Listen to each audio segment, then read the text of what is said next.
Hi guys, Sharayu किचनमध्ये सगळ्यांचे मनापासून स्वागत आहे. आज आपण बघणार आहोत उकडलेल्या बटाट्याची भाजी. हे बघा, मी इथे हे 4 बटाटे कुकरला लावून उकडून घेतलेत आणि त्याच्यासाठी लागणारं साहित्य आहे एक मोठा कांदा मी उभा कापून असा बारीक चिरून घेतलाय, कोथिंबीर आहे बारीक कापलेली, ओला नारळ खवलेल्याचं खोबरं आहे, हा फ्रेश कढीपत्ता आहे आणि 2 मिरच्या मी कापून घेतल्यात. हे तेल आहे भाजीसाठी लागणारं, हे मीठ आहे, हे थोडं जिरं आहे, थोडं मोहरी आहे, ही हळद आहे आणि हा हिंग आहे. चला तर आता आपण कृती बघूया. बटाटे आता आपण हे सोलून हे बारीक कापून घेऊया. हे बघा, अशा प्रकारे बटाटा मी सोलून आहे ना बारीक फोडी करून घेतलाय, कापून घेतलाय. आता कढई मी तापायला ठेवली आहे, तेल टाकलंय, कढई आपली चांगली तापली आहे, तेलही आतलं तापलंय. आता आपण सगळ्यात आधी ह्याच्यामध्ये राई घालणार आहोत, नंतर जिरं घालायचं, कढीपत्ता घालायचा, कांदा घालायचा, मग मिरची घालायची, चांगलं परतून घ्यायचं.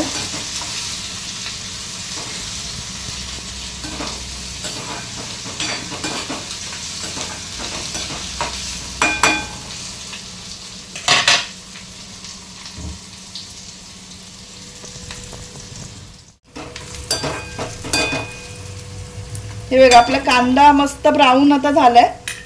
आता आपण याच्यामध्ये हळद घालणार आहोत. हळद घातली, थोडंसं हिंग घालायचं,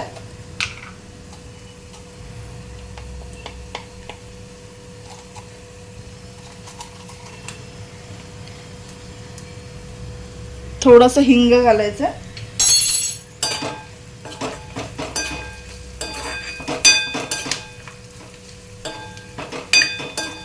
मीडियम गॅसवरच बनवायचं आहे. आणि आता हा आपण छोटा फोडी करून बटाटा घेतलाय, तो बटाटा घालायचा.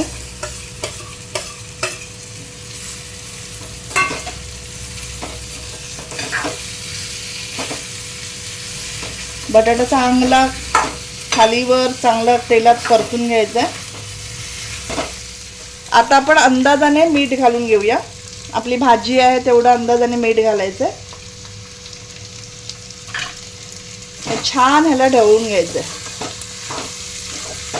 एकदम पटकन अशी ही भाजी होते, डब्यासाठी वगैरे खूपच छान आहे, पटकन होणारी भाजी आहे. चपाती बरोबर, फुलक्या बरोबर, पुरी बरोबर तर एकदमच सुंदर लागते. हे बघा, झटपट अशी आपली भाजी ही झालेली आहे.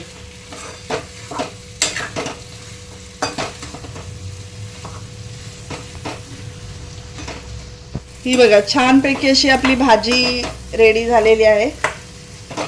फुलक्यांबरोबर, पुरी बरोबर, चपाती बरोबर फारच छान लागते.